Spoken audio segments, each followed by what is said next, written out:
नमस्कार. खंड 24वा भीष्मपर्व भाग 2. आज आपण ऐकणार आहोत भाग 45 पासून. भाग 45वा युद्धाचा पहिला दिवस. धृतराष्ट्र विचारतो, मला सांग संजया, श्वेता मेल्यानंतर ते पांडवांचे आणि पांचालाचे शूरवीर काय करतात? अरे संजया, आमच्या या विजयामुळे मला फारसा हर्ष होत नाही आहे. मला जे होत आहे त्याबद्दल लाज वाटते. कुरुघराचे प्रमुख आमच्यावर फार प्रेम करतात. युधिष्ठिराच्या भीतीने माझ्या मुलाने त्यांच्याकडून संरक्षण मागितलं आणि ते देण्याचा शब्द त्याने दिला. त्यानंतर ते सगळं घडत गेलं. ती पंडूंची मुलं अनेक प्रकारच्या त्रासातून गेली. त्यांनी किती त्रास विनाकारण सहन केलेत त्यांच्या आठवणींनी मला वाईट वाटतंय. त्याला कारण माझा नालायक मुलगा आहे. श्वेता युधिष्ठिराला प्रामाणिक होता म्हणून मेला. हे घडत आहे कारण माझा नालायक मुलगा आहे. तो मेल्यानंतर कोणत्या लोकात जाईल कळत नाही. भीष्मांना, कृपांना, द्रोणांना, मला, तुला, गांधारीला, वासुदेवाला, कोणाकोणाला हे युद्ध नको होतं. पण एका माणसाच्या हट्टाखातर किती माणसं मरत आहेत पहा. हे युद्ध भीमाला नको होतं, अर्जुनालाही नको होतं, नकुल आणि सहदेवाला सुद्धा नको होतं. तरीही ते दुर्योधनाच्या पापी प्रवृत्तीने होत आहे. विदुर, भार्गव, व्यास ह्यापैकी कोणालाच ते नको होतं. फक्त माझ्या काही मूर्ख मुलांनाच पाहिजे होतं. माझा मुलगा नेहमी त्या कर्णाचा आणि शकुनीचा सल्ला घेतो. ते त्याच्या मनात पांडवांच्याबद्दल विष भरत असतात. आता मला सांग, त्यानंतर पार्थ काय बोलला? त्याला कृष्णाची साथ अजून आहे का? मला मात्र अर्जुनाची फार भीती वाटते. कुंती भाभीचा हा पुत्र सव्यसाची आहे. इंद्रासारखा शूर आहे. त्याच्याकडे सगळी दैवी शस्त्र आहेत. जर तो रागवला ना तर सगळ्यांचाच नाश करेल. त्याच्या नुसत्या आठवणीने मला भय वाटतं.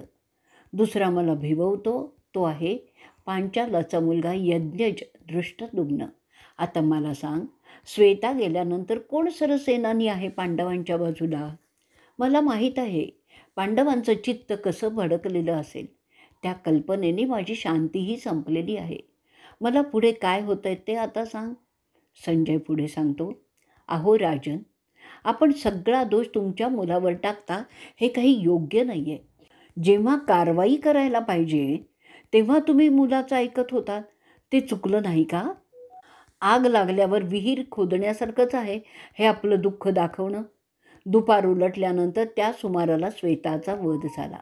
विराटाचा मुलगा शंख, जो त्याच्या शौर्यासाठी प्रसिद्ध होता, त्याने कृतवर्मन आणि सल्याला अडवलं होतं. कारण सल्य कृतवर्मनाच्या रथात होता. त्याला पाहून शंख एक मोठं धनुष्य घेऊन कृतवर्मनाच्या दिशेने जायला लागतो. त्याचा संताप अनावरच होता. मद्र देशाचा राजा सल्य त्याला मारायचा होता. तो सल्याकडे जात आहे ते पाहून तुमच्या सैन्याचे 7 वीर त्याला घेराव टाकतात. ते पाहून युधिष्ठिराला फार काळजी वाटायला लागते. अर्जुन शंखाला संरक्षण देण्यासाठी पुढे सरसावतो. भीष्मांच्या आवाक्यात तो येऊ नये असं केलं जात होतं. त्यानंतर भीष्म आणि अर्जुनात युद्ध सुरू होतं. ते पाहून सगळेच मोठमोठ्यांदा ओरडून त्यांना उत्तेजन देत होते. ते पाहण्यासाठी बाकीचे सगळे योद्धे त्यांच्या छोट्या छोट्या लढाया बंद करून ते पाहण्यास पुढे होतात. दोनही बाजूंचे वीर ते द्वंद्व पाहण्यासाठीच उत्सुक असतात. ते होत असताना सल्य गदा घेऊन रथातून उतरला. शंखाच्या घोड्यांना तो मारतो. शंख त्याचा रथ निकामी झाला म्हणून तलवार घेऊन रथातून उडी मारून खाली उतरतो. शंख त्वरितच अर्जुनाच्या रथात शिरतो. त्यामुळे सल्य त्याला काहीही करू शकत नाही. भीष्म त्याच्या धनुष्यातून असंख्य बाण फेकतो, ज्यामुळे सगळं आकाश भरून जातं. त्या आकाशात फेकलेल्या बाणांमुळे पांचाल, कैकेया आणि मत्स्य देशाचे अनेक वीर मृत्युमुखी पडतात. त्याचबरोबर कौरवांचे सुद्धा तितकेच मरतात. द्रुपदाकडे भीष्म सरकतो. तिथे तो त्याच्याच नातेवाईकांना बाणाने मारत राहतो. त्या मारामुळे द्रौपदाचं सैन्य झपाट्याने कमी होत होतं. भीष्म असा चमकत होता की पांडवांचं सैन्य त्याला पाहूच शकत नव्हतं. पांडवांचं सैन्य पाहतं की त्यांना कोणी संरक्षण देत नाही. भीष्माच्या हल्ल्यापासून ते सगळीकडे पाहत असतात की कोणी त्यांना त्या बाणांच्या वर्षावापासून वाचवेल, पण तसं कोणीच दिसत नसतं. भीष्माचं सत्र जोरात चालू होतं. त्यांचा संहार होतच होता. त्या मरणाऱ्या योद्ध्यांच्या किंकाळ्या ऐकवत नव्हत्या. भीष्मांच्या कित्येक बाणात विष होतं, त्यामुळे सैनिक वेगाने मरत होते. सगळीकडे पांडवांच्या फौजा मरून पडलेल्या दिसत होत्या. सूर्य मावळला होता, सगळीकडे अंधार झालेला होता. भीष्म त्या रणात एकटाच उभा होता. अर्जुन त्या दिवसाची लढाई संपवतो आणि उरलेल्या सैन्याला छावणीकडे पाठवतो. युद्धाचा पहिला दिवस आणि भाग 45वा इथेच आपण संपवणार आहोत. भाग 46वा. संजय पुढे सांगतो की दोन्हीही बाजूंचे सैनिक आपापल्या छावण्यात गेले. दुर्योधन मात्र फारच खुश दिसत होता. भीष्म अजूनही त्याचा राग आवरू शकलेला नव्हता. अशावेळी युधिष्ठिर झप झप पावलं टाकत वासुदेवाच्या तंबूकडे जात होता. तो फार चिंता करीत असल्याचं दिसत होतं. श्वेताच्या मृत्यूमुळे तो फारच व्यथित होता. भीष्मांच्या हिंमतीची त्यांना कल्पना होती. कृष्णाच्याकडे गेल्यावर तो त्याला म्हणतो, अरे कृष्णा, तो महारथी भीष्म त्याच्या बाणाने माझे सगळं सैन्य मारून टाकेल. असं जर होणार असेल तर आपण काय करायचं? भीष्मांची वैर करून आपण मोठी चूक केली आहे असं मला वाटतंय. त्यापेक्षा मी वनात जाणं पसंत करतो. जसे किडे मकोडे मरावेत अशा प्रकारे तो माझे योद्धे यमाकडे पाठवत आहे. एका राज्यासाठी एवढा नरसंहार करणं कितपत रास्त आहे हे मला तरी समजत नाही आहे. माझे बंधूसुद्धा त्यांच्या बाणाने जखमी झालेले आहेत. त्यांच्या माझ्यावरील प्रेमाची फार मोठी किंमत ते देत आहेत. अशासाठी जीव घालवणं कितपत योग्य आहे ते मला समजत नाही आहे. त्यापेक्षा घोर तपस्या करणं मला जास्त योग्य वाटतं आहे. माझ्या खातर माझे लोक अशा रीतीने मारले जात आहे ते मला अजिबात आवडत नाही आहे. भीष्म त्यांच्या स्वर्गीय शस्त्रांनी माझे शूर योद्धे ठार मारत आहेत, कारण ते त्याच्या तुलनेने फार छोटे आहेत. ही समतुल्य बळाची लढाई ठरत नाही आहे. मग मला सांग माधवा, मी काय करावं म्हणजेच हे थांबवता येईल? अर्जुन लढाईत मनापासून भाग घेत नाही हे मी पाहत आहे. मला दिसतंय की एकटा भीष्म प्राणपणाने लढतोय. भीमसुद्धा चांगला लढतोय. ते दोघेही क्षत्रियासारखे लढत आहेत. आपल्यामध्ये एकच धनंजय आहे जो भीष्म आणि द्रोणांना आवरू शकेल, पण तो विशेष उत्साहाने लढत नाही आहे असंही मी पाहत आहे. असंच जर होत राहणार असेल तर लवकरच आपले सगळे सैन्य भीष्म आणि द्रोण नष्ट करतील. मग कसलं युद्ध आपण जिंकणार? असं बोलून तो पार्थ गप्प बसतो, कृष्णाच्या उत्तराची वाट पाहतच. युधिष्ठिराची ती अवस्था पाहून कृष्ण म्हणतो, अरे असा दुःखी होऊ नकोस. तुझे सगळे भाऊ जबरदस्त योद्धे आहेत. त्याशिवाय सत्यकी, द्रुपद, विराट, दृष्टद्युम्न असे वीर तुझ्याकडे असताना अशा प्रकारे हातपाय गाळणं तुला शोभत नाही आहे. त्याशिवाय अनेक उत्तम योद्धे तुझ्या बाजूनी लढत आहेत. त्यात शिखंडी आहे. भीष्मांचा काळ. मग तू असा घाबरून जातोस हे काही योग्य नाही आहे. ते ऐकल्यावर युधिष्ठिर म्हणतो, अरे प्रिशताच्या घराण्याच्या शूर योद्ध्या दृष्टद्युम्ना, यापुढे तू पांडवांच्या सेनेचा सरसेनापती असशील. पुरातन काळी जसे कार्तिकेयाने देवांचं सैन्य पुढे नेलं तसं आता तू आपलं सैन्य जिंकण्यासाठी पुढे नेणार आहेस. तुझ्या मागून आम्ही सगळे म्हणजे मी स्वतः, भीम, अर्जुन, माद्रीचे, नकुल आणि सहदेव त्यांच्या फौजांनीशी लढणार आहोत. कौरवांचा पराभव करणं हेच आमचं ब्रीद असेल. ते ऐकून आनंदी झालेला दृष्टद्युम्न म्हणतो, शंभूंनी दिलेल्या आदेशानुसार मी द्रोणांचा वध करणार आहे. त्यासाठी मी भीष्मांना तोंड देणारच आहे. त्यांच्याबरोबर कृप, शल्य, जयद्रथ आणि द्रोण यांनाही भिडणार आहे माझ्या सैनिकांच्या सहाय्यानेच. त्याबरोबर आपले मर्द योद्धे माझ्यासहही येणार आहेत. कौरवांचा पराभव करण्यासाठी आम्ही सगळे एकत्र आलेलो आहोत.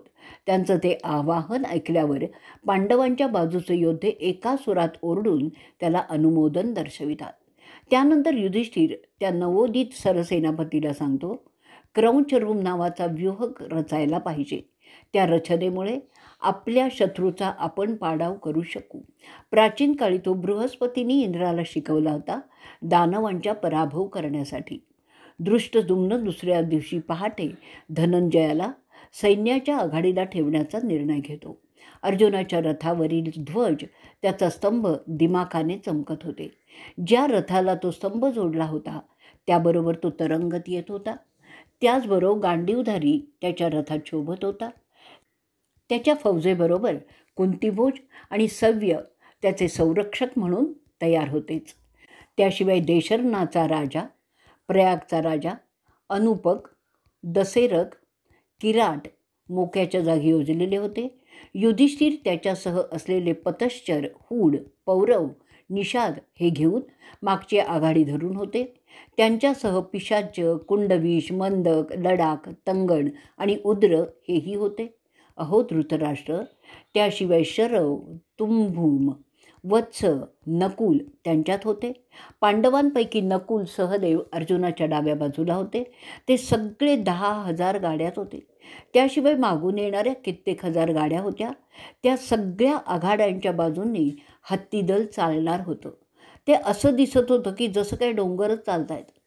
सैन्याची मागची बाजू विराट, काशीनरेश, छड्डीचा राजा त्यांच्या कित्येक हजार सैनिकांसह सज्ज होते. अशा रीतीने पांडव सूर्य उगवण्याची वाट पाहत होते आणि त्या सगळ्या सैन्यांचे कपडे सुशोभितच होते. त्यांच्या छत्र्या महागड्या होत्या.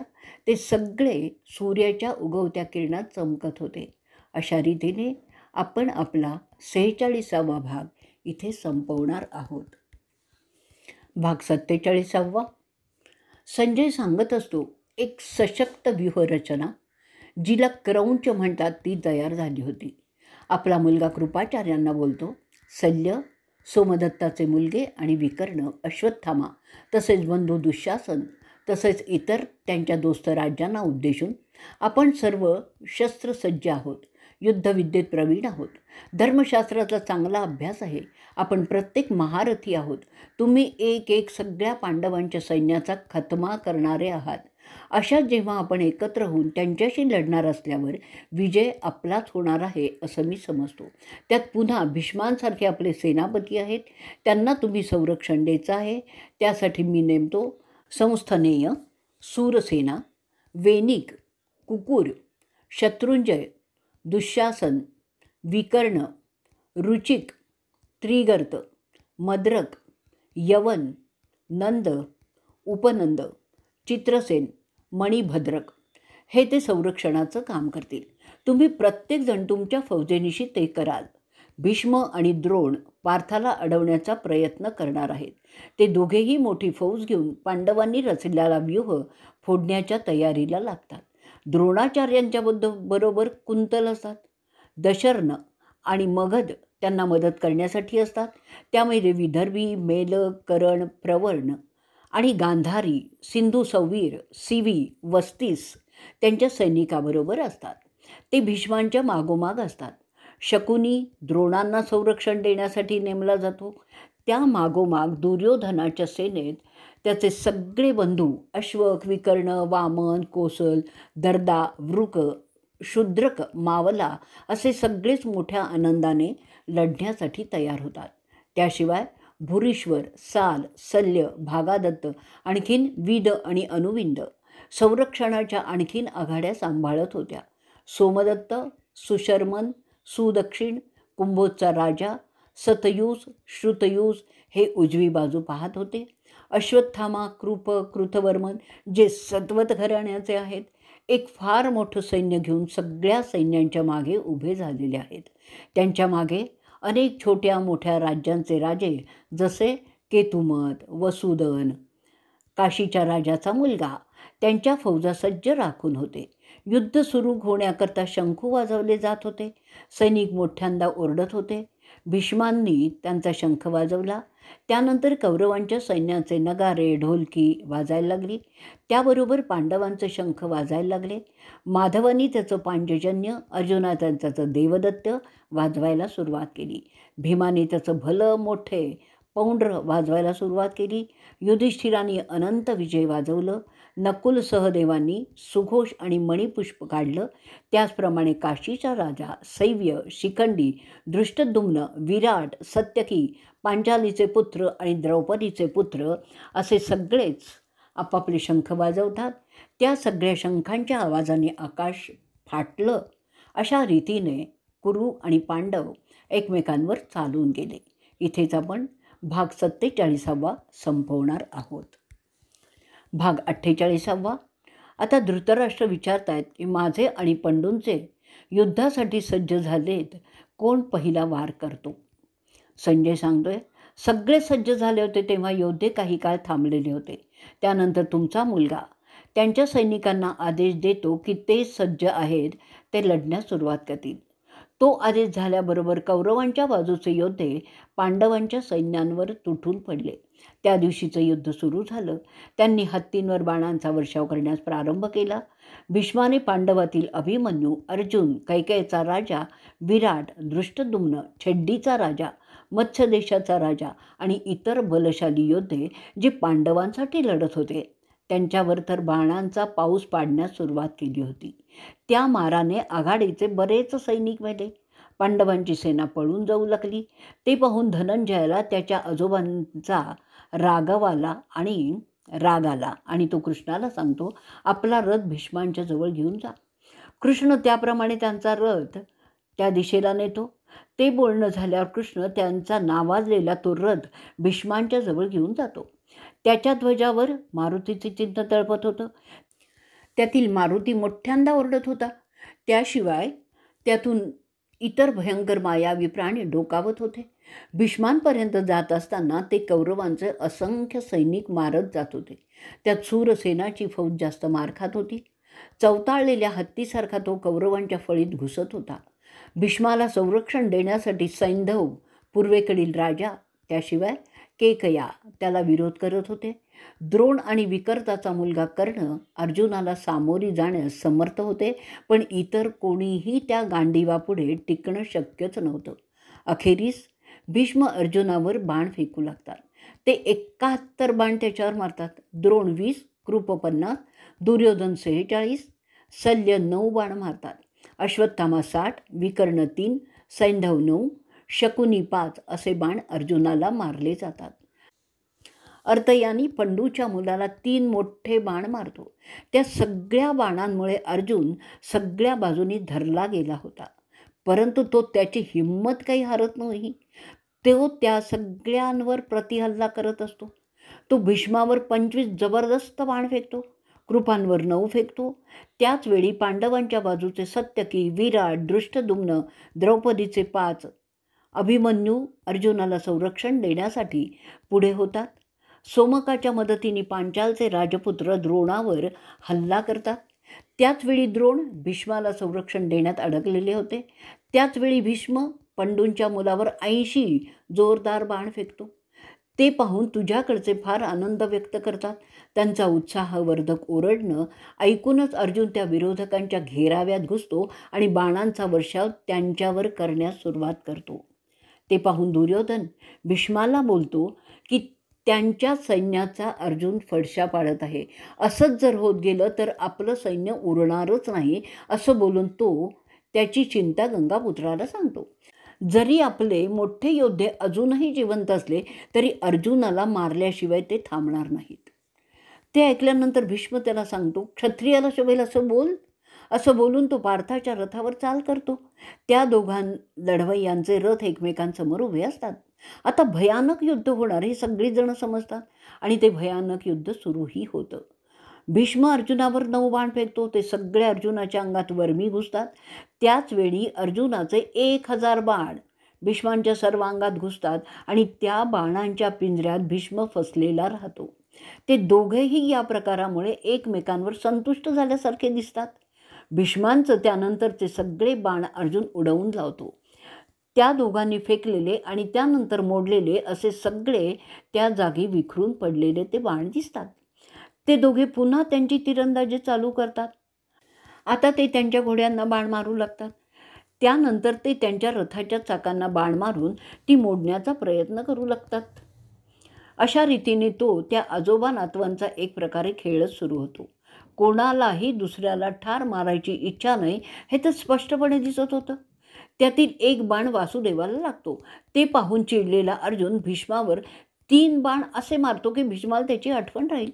बराच वेळ ते अशा प्रकारे खेळत होते, पण कोणीही कोणाला हरवत नव्हतं. त्यांचा तो खेळ इतर योद्धे पाहत होते. त्यानंतर दोघेही त्यांची शंखवाद्य वाजवू लागतात. त्या आवाजाने आणि त्यांच्या रथांच्या चाकांच्या आवाजामुळे सगळं आसमंत भरून गेलं होतं. ते दोघेही योद्धे तुल्यबळ ठरले होते. त्यांच्या उंच ध्वजस्तंभामुळे ते कुठे आहेत ते समजत होतं. त्यांनी फेकलेल्या बाणांच्या पाठी ते अदृश्य होत होते. इतके बाण फेकले जात होते की गंधर्व, चरण, साध्य आणि ऋषीसुद्धा त्यांना पाहू शकत नव्हते. ते सांगायला लागतात की असं द्वंद्व त्यांनी आधी कधी पाहिलेलंच नाही आहे. कोणीच कोणाला हरवू शकत नाही. ते द्वंद्व चालू असताना इतरत्र तुझे आणि पांडवांचे सैनिक विविध शस्त्रांच्या मदतीने एकमेकांवर ठार मारण्यात गुंतलेले होते. त्यामध्ये द्रोण आणि पांचालचे पुत्र दृष्टद्युम्न यांचं द्वंद्व फार भयंकर होतं. द्रोण दृष्टद्युम्नाला असंख्य बाणाने जेरीस आणत होते. इथेच आपला 48वा भाग आपण संपवणार आहोत. भाग 49वा. धृतराष्ट्र पुढे विचारतात की अरे संजया, तू मला सांग, द्रोण आणि दृष्टद्युम्नातील ते द्वंद्व कसं होत होतं? मी समजतो की नियती सर्वश्रेष्ठ असते. मला तुझं मत सांग. भीष्माला त्याच्या अफाट ताकदीसह अर्जुनाला का हरवता आलं नाही? संजय म्हणतोय, ऐका राजे, त्या भयंकर द्वंद्वाची माहिती. अर्जुनाला इंद्रसुद्धा हरवू शकत नाही. दृष्टद्युम्नाच्या वर्मस्थानी बाण मारून द्रोण त्याचा रथ उलटवतो. ते संतापलेले द्रोण त्याचे घोडेसुद्धा जायबंद करतो. त्यानंतर तो त्यांच्या बाणांनी पांचालच्या राजपुत्राला घेरून बंदिस्त करतात. त्यानंतर तो दृष्टद्युम्नाला मारून टाकण्यासाठी एक जालिम बाण काढतो, जो शक्राच्या बाणासारखा सामर्थ्यवान असतो. ते पाहून सगळीकडून बोंबाबोंब सुरू होते. थांब थांब असं ते बोलू लागतात. दृष्टद्युम्न त्या परिस्थितीत खंबीरपणे उभा होता, न डगमगता. तो द्रोणाने सोडलेला तो बलशाली बाण हवेतच तोडून टाकतो. त्यानंतर तो द्रोणांवर बाणांचा पाऊस पाडतो, ज्यामुळे द्रोण भारद्वाजाचा पुत्र बावचळून जातो. दृष्टद्युम्नाचं ते शौर्य पाहून पांचाल आणि पांडवांच्या बाजूचे लोक आनंद व्यक्त करतात. त्यामुळे उत्तेजित झालेला राजपुत्र द्रोणावर एक प्रभावी शर फेकतो. तो पाचूचा बनवलेला होता. ते शर द्रोण हसत हसत 3 तुकड्यात मोडून टाकतो. ते पाहून नाउमेद न होता दृष्टद्युम्न त्यांच्यावर बाणांचा वर्षाव करू लागतो. अरे राजा, त्या बाणांच्या वर्षावामुळे न घाबरता भारद्वाजाचा मुलगा पांचालाच्या मुलाचा तीरकमठा तोडून टाकतो. ते होताच दृष्टद्युम्न द्रोणांच्या दिशेने गदा भिरकावतो. त्याबरोबर भारद्वाजाचा मुलगा त्याच्या चपळाईने त्याचा रथ दुसरीकडे असा काही वळवतो की ती गदा जमिनीवर पडते. त्यानंतर तो दृष्टद्युम्नावर आणखीनच बाण फेकतो. त्या बाणांना सोन्याचे पंख लावलेले होते. ते सोनेरी बाण दृष्टद्युम्नाच्या चिलखतातून जाऊन त्याच्या अंगात घुसतात. त्याच्या अंगातून भळाभळा रक्त व्हायला लागतं. त्यानंतर तो 5 बाण द्रोणांवर सोडतो. ते दोघेही वीर रक्ताने माखलेले किंसुकीच्या रक्तवर्णी फुलांसारखे शोभत होते. त्यांचं द्वंद्व चालूच होतं. द्रोण पुन्हा एकदा त्याचा तीरकमठा तोडतो. त्याच्या धारदार बाणांमुळे द्रोणांचा रथ तुटतो. ते जमिनीवर कोसळतात. ते पाहून सगळे पाहणारे एकच जल्लोष करतात. रथ तुटल्यामुळे दृष्टद्युम्न खाली उतरतो. हातात गदा घेऊन द्रोणांच्याकडे जाऊ लागतो. ते पाहून द्रोण त्याच्या गदेवर बाण मारून ती त्याच्या हातातून खाली पाडतो. त्यामुळे नाउमेद न होता तो राजपुत्र एक भली मोठी ढाल घेऊन द्रोणांच्या दिशेने जायला लागतो. द्रोण त्याच्या बाणाने पांचाल पुत्राची चाल थांबवतो. द्रोणांनी फेकलेले बाण अडवण्यात तो ती ढाल वापरत असतो. ते होत असताना महाबली भीम तिथे येतो. तो दृष्टद्युम्नाला मदत करण्यासाठी आला होता. तो एक बाण मारून द्रोणांना जखमी करतो. त्यानंतर भीम पांचाल पुत्राला त्याच्या रथावर घेतो. ते पाहून दुर्योधन कलिंगच्या राजाला सांगतो की तो द्रोणाला मदत करील.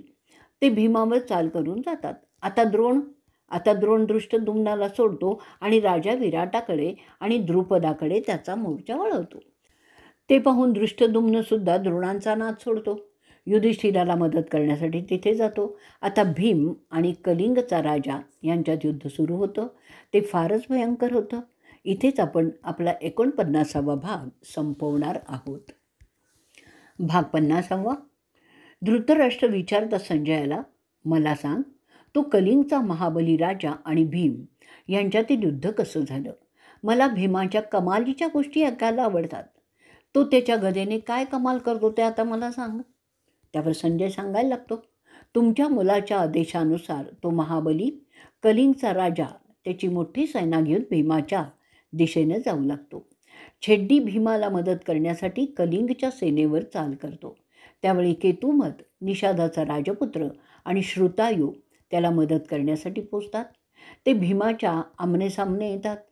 केतुमत त्याची हत्तीदल घेऊन आलेला असतो. त्याचवेळी छेड्डी, मत्स्य आणि कुरुश भीमाच्या नेतृत्वाखाली निषादांवर हल्ला करतात.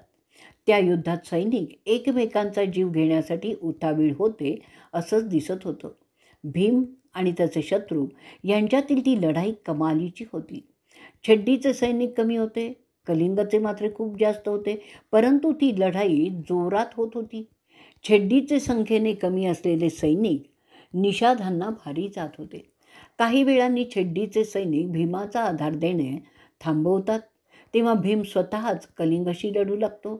तो त्याच्या रथावरील माळ्यावरून कलिंगाच्या सैन्यावर बाणांचा मारा करू लागतो.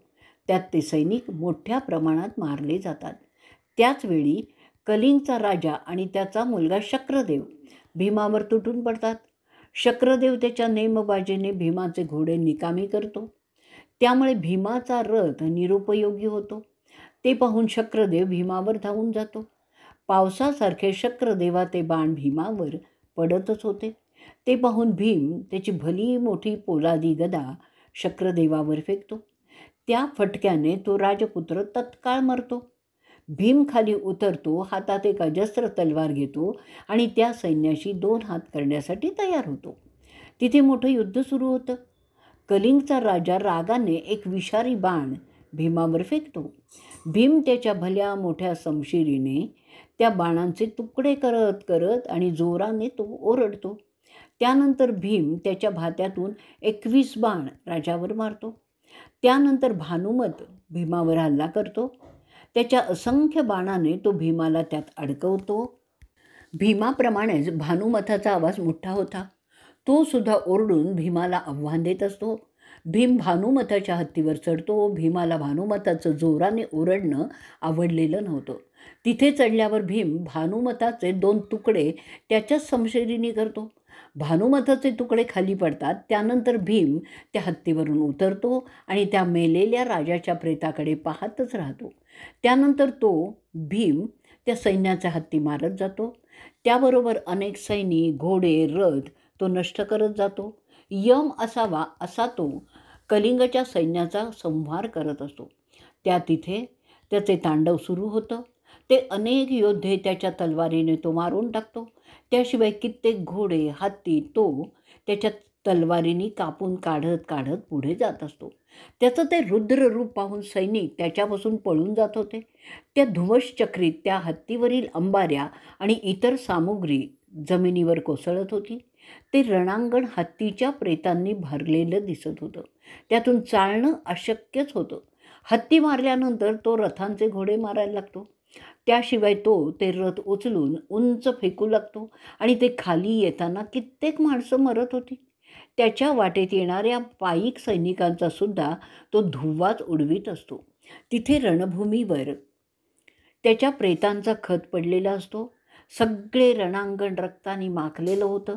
कित्येकांना तर तो त्याच्या तलवारीने मारतच होता. कित्येक जण त्याला घाबरून पळून गेले, जीवाच्या भीतीनेच. अशा रीतीने भीम त्या कलिंगच्या मोठ्या सैन्याचा विध्वंस करतो. अशा रीतीने त्या प्रचंड सैन्याचा खतमा करत करत तो एका ठिकाणी येतो, जिथे तो कलिंगचा श्रुताशुस पाहतो. त्याला पाहताच तो रागाने त्याच्याकडे जायला लागतो. भीमाला येताना पाहून तो बाण मारतो आणि भीमाला जखमी करतो. त्या हल्ल्यामुळे तर भीम आणखीनच रागावतो. त्याचवेळी अशोक, भीमाचा सारथी, त्यांचा रथ त्याच्याकडे घेऊन जातो. भीम त्यावर चढतो. ते कलिंगच्या राजाकडे कूच करतात. भीम त्या राजाला थांब थांब असं सांगतो. श्रुतायुष त्याच्यावर सपा सपा धार धार बाणांचा वर्षाव करत असतो. भीम त्याच्या लोखंडी धनुष्यातून लोखंडी बाण फेकतो, तेही 7. त्यामुळे श्रुतायुष मरतो. आणखीन 2 बाण तो त्याच्या संरक्षकांना मारतो, ते सुद्धा मरतात. त्याचप्रमाणे तो केतुमलाला बाण मारतो, तो सुद्धा यमाकडे जातो. त्यानंतर कलिंगचे असंख्य योद्धे त्यांची शस्त्र घेऊन भीमावर चाल करून जातात. भीम त्याच्या रथातून खाली उतरतो आणि त्या सैनिकांवर तुटून पडतो.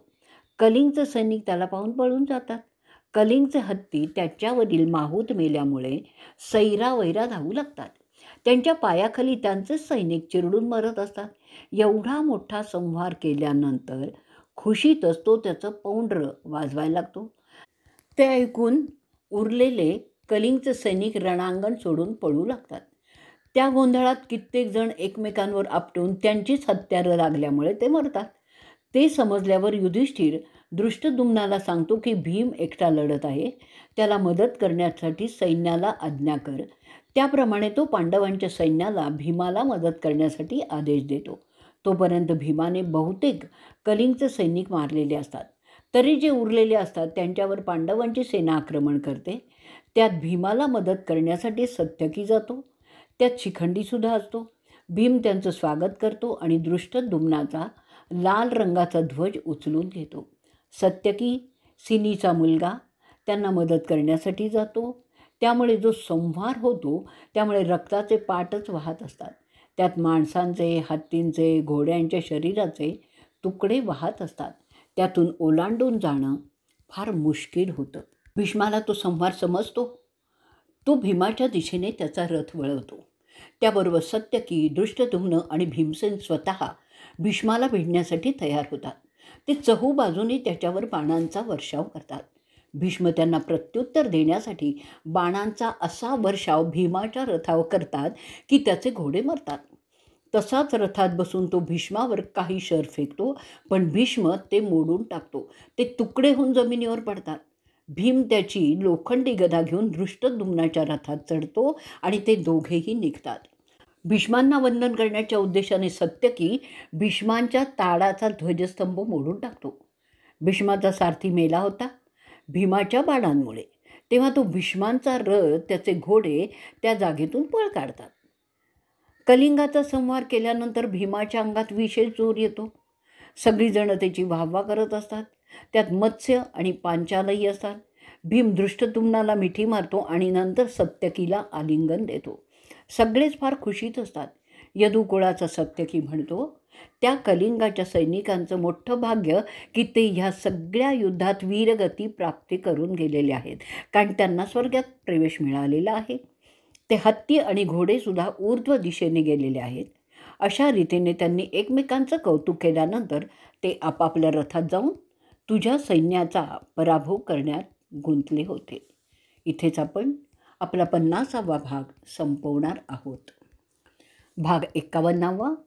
संजय पुढे सांगत असतो की दुपारची मध्य तोपर्यंत झालेली असते. सगळीकडे रथांचा, घोड्यांचा, हत्तींचा चुराडा झालेला होता.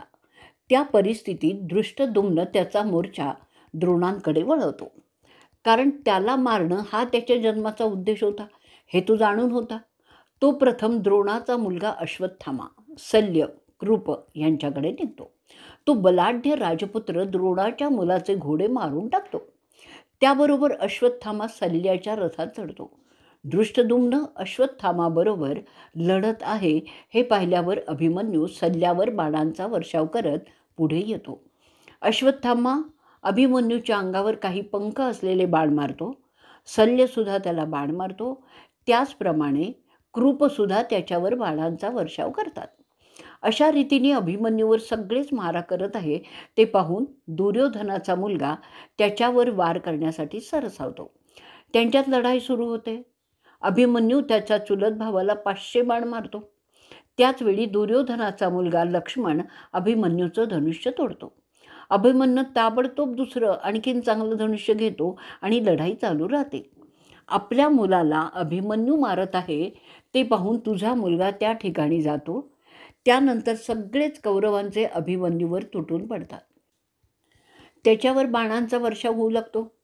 एवढ्या सगळ्यांनी त्याला घेरलं तरीही तो अजिबात डगमगला नाही. अर्जुनाला ते समजतं. तसा तो त्याच्या मुलाच्या संरक्षणासाठी तिथे जातो. अर्जुन तिथे गेल्यामुळे त्या लढाईला विशेष महत्त्व प्राप्त होतं आणि भीष्म त्यांच्या संरक्षकांसह तिथे जाऊन अर्जुनाला आव्हान देतो. त्या सगळ्या सैनिकांच्या रथांच्या चाकामुळे हवेत माती उडून काहीही दिसेनासं होतं. ते जसे अर्जुनाच्या बाणांच्या पल्ल्यात येतात त्यांचा फडशा पडतो.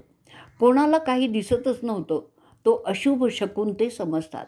अर्जुनाच्या बाणाने कित्येकांचे ध्वजस्तंभ कोसळत होते, कित्येकांचे घोडे मरत होते.